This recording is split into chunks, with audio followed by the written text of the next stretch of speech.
Olá, meus irmãos, boa tarde. Estamos nesse momento iniciando mais uma atividade no nosso Lar dos Humildes. A pedido do nosso companheiro de trabalho, nosso presidente, o nosso irmão Nelton, foi-nos solicitado uma forma de apresentar sobre alguns vultos pioneiros do nosso movimento espírita. E nós aceitamos com muito prazer. E nesta tarde do dia 24 de abril de 2020, vamos iniciar falando sobre a figura muito estimada, não é, por nós, que foi o nosso companheiro Inácio Bittencourt, intitulado O Apóstolo da Caridade. Inácio Bittencourt, ele nasceu em Portugal no dia 19 de abril de 1862, lá na ilha dos Açores, né? E veio para o Brasil muito jovem, aproximadamente com 13 anos de idade. O nosso irmão, ele desencarnou no dia 18 de fevereiro de 1943, quase completando 81 anos de idade. E ao chegar no Brasil, foi para o Rio de Janeiro, sem aquela intenção de se tornar rico. Ele veio para servir, veio para trabalhar, para crescer na vida, como muitos pensam, né, como a maioria pensa. E quando ele chega no Brasil, ele foi acometido de uma enfermidade. Alguns anos de vivência no Brasil, ele foi acometido por uma enfermidade, né? E que, sem recursos financeiros, ele é indicado a procurar um médium conhecido na cidade do Rio de Janeiro, que se chamava Cordeiro, e que atendia na Rua da Misericórdia, no centro, né? E que, ao chegar a este médium, ele foi consultado, não é? Uma consulta assim prévia, sem nenhum detalhe a mais, e o médium simplesmente perguntou a ele sobre o seu nome, a sua idade e o seu endereço. E esse médium então fornece para ele medicamentos homeopáticos, e ele vai, sem dar muito crédito àquela consulta, não é? Mas acontece que dias depois ele ficou completamente curado e retornou ao médium indignado. Olha, ele recebeu a cura, mas ficou indignado. Perguntou ao médium, chegou e disse para o médium: olha, eu não falei para você do que eu estava sentindo, você não me conhece, e como é que você me dá um remédio e eu fico curado? Me explique isso aí. Aí o médium, né, o senhor Cordeiro, olhando para ele assim calmamente, disse: olha, leia o Evangelho segundo o Espiritismo e o Livro dos Espíritos. Medite bastante e neles você encontrará a resposta para as suas indagações, não é? E ele então foi, leu essas duas obras, não é? Devorou aquela alma que só faltava o toque para o despertar, e ele então começa a frequentar a Federação Espírita Brasileira, a centenária Federação Espírita Brasileira, lá na Avenida Passos, melhor dizendo, número 30, um prédio que foi construído em 1911, tendo como construtor o nosso irmão Pedro Richard, um dos maiores expoentes daquela época, um homem simples, construtor, mas que tinha uma espiritualidade muito muito avançada. Ele, quando falava do Evangelho, na própria federação, o próprio espírito Humberto de Campos, desencarnado, disse que nunca tinha ouvido falar tão profundamente do Evangelho como Pedro Richard. Um homem simples, sem cultura, mas que era tocado pela alma já vivenciada no Evangelho. Ele falava porque exemplificava.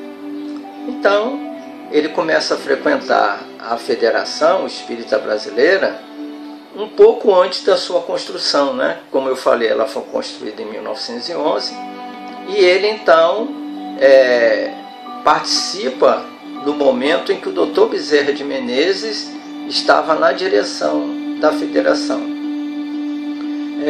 Ele não foi somente um médium receitista e curador, não é? Ele granjeou uma notoriedade muito grande na cidade do Rio de Janeiro. Tão grande que os políticos de olho, né, senadores daquela época, tentaram levá-lo para a política, mas ele não aceitou, não é? Ele não quis nunca se envolver com política.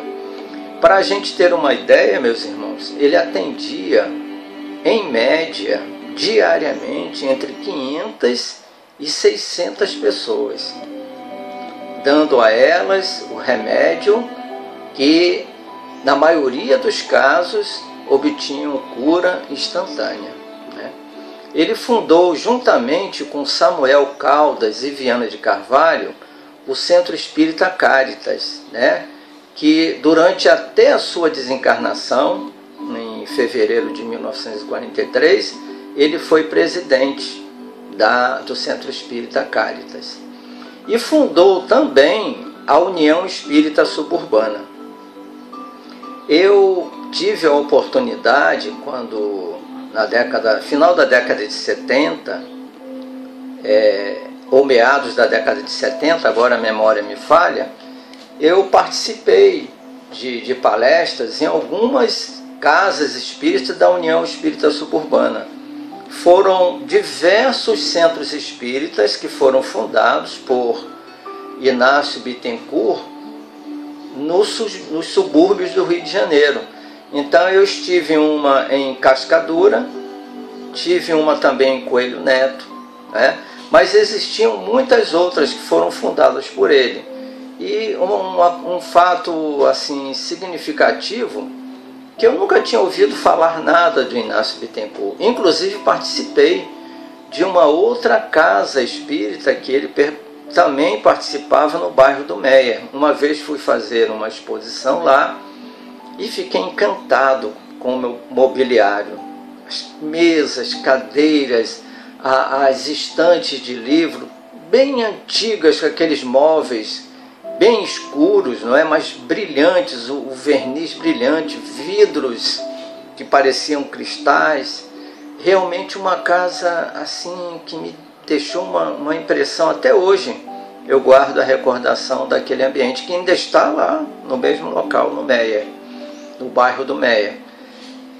E era um hábito meu, né? Toda vez que eu chegava numa casa espírita lá no Rio de Janeiro, principalmente no subúrbio, onde eu mais participei, né? Na Baixada Fluminense, também Duque de Caxias. As casas, elas guardam até hoje lá um cantinho especial, normalmente junto à biblioteca, onde ficam expostas as fotografias da construção da casa, desde o terreno, as paredes sendo levantadas, e aquelas pessoas, no dia da inauguração, todas vestidas a caráter da época, né, com chapéus, homens usando chapéus, as mulheres com aqueles vestidos longos. E isso sempre me emocionou muito, porque a maioria das casas lá no Rio de Janeiro, elas são centenárias, elas são antigas, e aquilo me emocionava muito. E nessa casa do bairro do Meia, onde ele participou também durante muitos anos, me trouxe assim uma emoção muito grande, não é? E ele, estudando e pregando e praticando a doutrina, ele tornou-se um dos oradores mais apreciados, apesar de ter estudado só até os 10 anos de idade em Portugal. Quando ele veio para o Brasil, ele não teve oportunidade de dar continuidade aos seus estudos. Era barbeiro, não é? Cortava cabelo, fazia barbas e era um excelente profissional, não é? Médium muito inspirado, não é? Ele receitava na rua Voluntários da Pátria. Outra coincidência, no bairro de Botafogo, na zona sul do Rio de Janeiro. Eu nasci na rua Bambina, bem próxima à rua Voluntários da Pátria, aonde Inácio Bittencourt atuou, né, na área da caridade durante muitos anos, né? Aí eu recolhi alguns depoimentos, né, de algumas pessoas sobre ele. Por exemplo, a senhora Leonor Novaes foi entrevistada, não é? Nesta obra ela é entrevistada e ela na época possuía 85 anos de idade. E ele então pergunta, né, se ela tinha conhecido Inácio Bittencourt. Ela disse que sim, que ela foi levar o marido, né, que sofria de uma enfermidade que remédio não curara, e que ele ficou curado, não é, dessa enfermidade. E ela perguntou também se ela presenciou algum fato assim que chamou a atenção nessa convivência no consultório, né, lá na salinha em que ele atendia. E ela disse que sim, que certa vez o Inácio Bittencourt, ele presenteou um homem com um par de sapatos novos, né? E o marido da dona Leonor Novaes, que foi ajudado pelo Inácio Bittencourt, ele ficou indignado, porque ele disse: olha, você está ajudando um homem que não é de boa índole, não é? Aí ele diz assim: Novaes, olha só o que eu vou falar. Uma vez, preste atenção, isso é muito importante. O pedir é uma prova. Você pensa que é fácil pedir?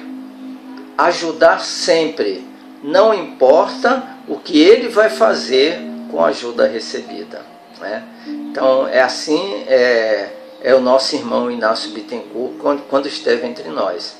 Uma outra pessoa que deu um depoimento sobre ele foi a dona Lalita, não é? A dona Ohana, apelidada de Dona Lalita. Essa conversa foi em 15 de agosto de 92. E ela disse que conheceu pessoalmente, né, o Inácio Bittencourt, principalmente porque, certa época, ela levou o irmão dela, menor, né, era uma criança, que foi ao médico, apresentava no corpo várias manchas escuras, e uma das mãos do irmão dela estava fechada, como se fosse uma garra, né? E o médico imediatamente deu o prognóstico de que era hanseníase e que ele corria risco de vida, não viveria muito. E ela então leva, né, a mãe leva ele até o consultório, né, onde o Inácio Bittencourt atendia, e lá ele olha para a criança, pega na mão, que parecia uma garra, e diz assim: lepra tem a pessoa que disse que este menino tem lepra, ele está cheio de vermes. Aí passou uma receita homeopática, né, pela mediunidade dele, e ela conta que chegou e comprou o remédio, que ele não indicava farmácia alguma, de jeito nenhum, ele não dava indicação de farmácia. Ela então compra o remédio, dá ao filho, e ele então vai se deitar numa rede, foi se deitar numa rede, melhor dizendo. E horas depois ela foi olhar o menino e ele estava coberto de vermes, mas ficou completamente curado. As manchas desapareceram e a mão voltou ao normal.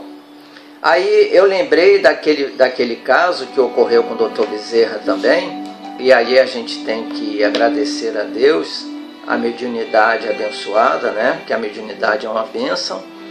Quando, após ter ficado curado de uma dispepsia de muitos anos, o Dr. Bezerra passou a acreditar na mediunidade, e como a esposa dele também sofria terrivelmente de um mal, que ela precisava tomar um remédio que vinha dos Estados Unidos, que era muito caro. E, se não me engano, esse mesmo médium que ajudou o Inácio Bittencourt. Aliás, desculpem, o Dr. Bezerra foi um médium chamado João Gonçalves, né? E o Dr. Bezerra manda o nome dela com a idade e o endereço. E os médicos diziam que era uma tuberculose, que certamente poderia levá-la ao falecimento. E ele então manda os medicamentos, o Dr. Bezerra adquire, ela começa... E ele manda um recado também dizendo que não era nada de tuberculose, nada de pulmão, era no ovário esquerdo, que tinha muita ligação com o pulmão. E ele então aplica o remédio e ela fica completamente curada, não é? Então a mesma coisa aconteceu com essa criança. Ela ficou totalmente curada e realmente não era lepra, mas sim uma quantidade de vermes muito grande, não é? Que o menino era portador. Um outro caso interessante foi com a senhora Nadir de Oliveira, de 73 anos, né? Ela diz que o filho dela, ela levou o filho, que estava com 15 anos, isso em 1935, e ele estava entrando na Marinha, no Arsenal de Marinha, para ser marinheiro. Mas ele sofria de umas enxaquecas muito fortes mesmo. E ele então vai à consulta com Inácio Bittencourt, ele passa a medicação, o rapaz toma e conta pessoalmente que nunca mais ele teve problema de enxaquecas com a medicação que ele recebeu.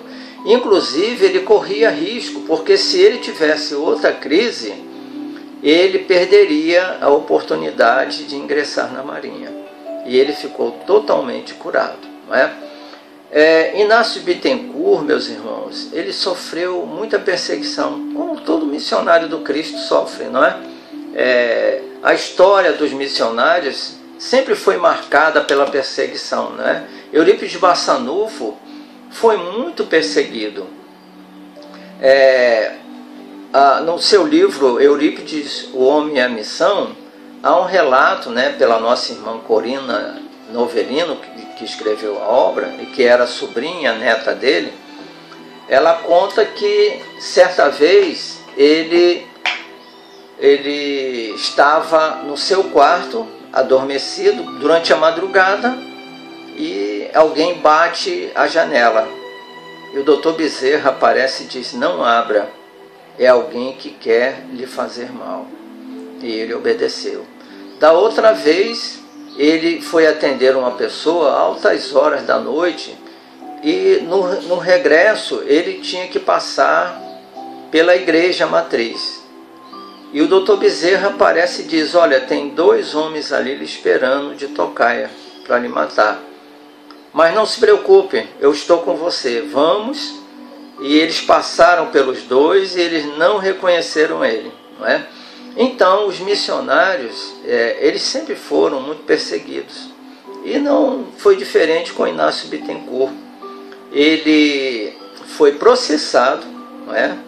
E uma visitação das autoridades sanitárias no ambiente que ele receitava, e eles pegaram ele na hora em que ele estava receitando, né, passando uma receita num pedaço de papel comum, porque uma das pessoas que foi entrevistada para essa obra, ela conta que ele ficava numa salinha que não era muito grande, uma mesinha pequena, tinha uma pessoa, às vezes era uma jovem sentada, que ia notando o que ele ia falando mediunicamente, né, o nome dos medicamentos.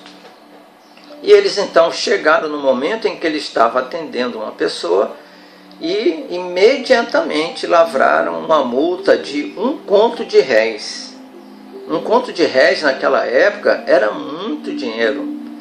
E ele tranquilamente aceitou, não é? Um companheiro da Federação Espírita Brasileira, ele já bem idoso, foi o advogado de defesa dele, fez a defesa dele.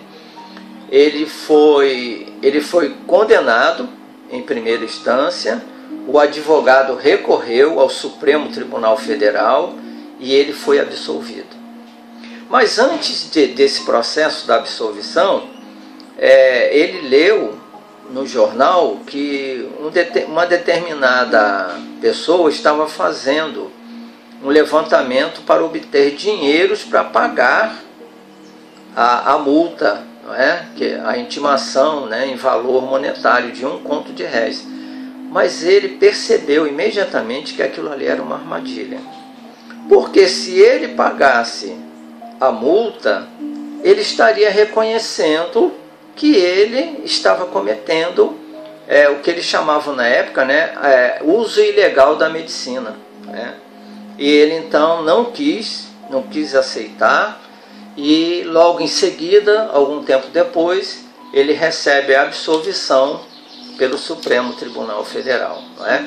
Então, nosso irmão Inácio Bittencourt desencarna na cidade do Rio de Janeiro no dia 18 de fevereiro de 1943. Narra-se também que ele curou a filha de um presidente da República, mas o nome desse presidente não foi encontrado, não é? Mas isso foi um fato verdadeiro. E ele, imaginem, no dia do sepultamento, um dos seus filhos relata que foram tantas pessoas que nem presidente da República teve um enterro com tanta gente participando. Isso foi em 43, não é? No dia 28 de fevereiro de 1943, e no dia 25 de agosto de 1954, 11 anos depois, houve o sepultamento de Getúlio Vargas. Aí sim, aí a comoção foi bem grande. Mas dizem que até a data em que o Inácio Bittencourt desencarnou, nenhum enterro no Rio de Janeiro teve tanta gente como no sepultamento dele. Porque, imagine, meus irmãos, ele atendia entre 500 e 600 pessoas por dia. Não era por mês, não, era por dia. E outro fato interessante, ele teve 14 filhos no seu matrimônio, não é? Assim, provando, como o Dr. Bezerra de Menezes, que o uso do sexo, não é, com amor, isso aí não tem nada de pecaminoso, não é? Então, tanto o Dr. Bezerra, que teve 12 filhos, e o Inácio Bittencourt, 14 filhos, provam de que realmente a identidade do missionário está na obra que ele realiza. Então, meus irmãos, eu inicio este trabalho, né? Espero que possa ajudar a vocês a ter uma ideia, uma visão muito limitada, porque falar de uma vida de 80 anos, né? Sendo esses 80 anos, digamos assim, 65 anos dedicados à caridade, ao amor ao próximo, falar em 30 minutos é muito pouco. Mas, com certeza, esse espírito continua, provavelmente no plano espiritual, não sabemos, não temos certeza, e que realmente é um exemplo para todos nós. Exemplo de verdadeiro espírita. Não aceitava gorjetas, presentes, nada. vivia do seu trabalho, inicialmente como barbeiro, como falei. Mais tarde ele começa a manipular medicamentos homeopáticos e é convidado a ser farmacêutico, a trabalhar numa farmácia, e se torna farmacêutico também. Mas iniciou como barbeiro. Então, meus irmãos, um homem que teve uma vida muito simples, mas totalmente dedicada à caridade, dedicada ao amor do próximo. E que exemplo para nós, não é, nos dias de hoje, em que estamos vivendo todos esses acontecimentos tão difíceis, não é, para nós. Então, eu aconselho a quem desejar conhecer um pouco mais, vocês podem entrar no Google e colocar Biblioteca Virtual Espírita Livros. Aí vai abrir uma tela, vocês podem procurar pelo título do livro ou pelo autor. Pelo título do livro, basta colocar Inácio Bittencourt, que vai aparecer a biografia dele. Aliás, algo muito interessante mesmo, né? Ou então procurar os grandes vultos do Espiritismo.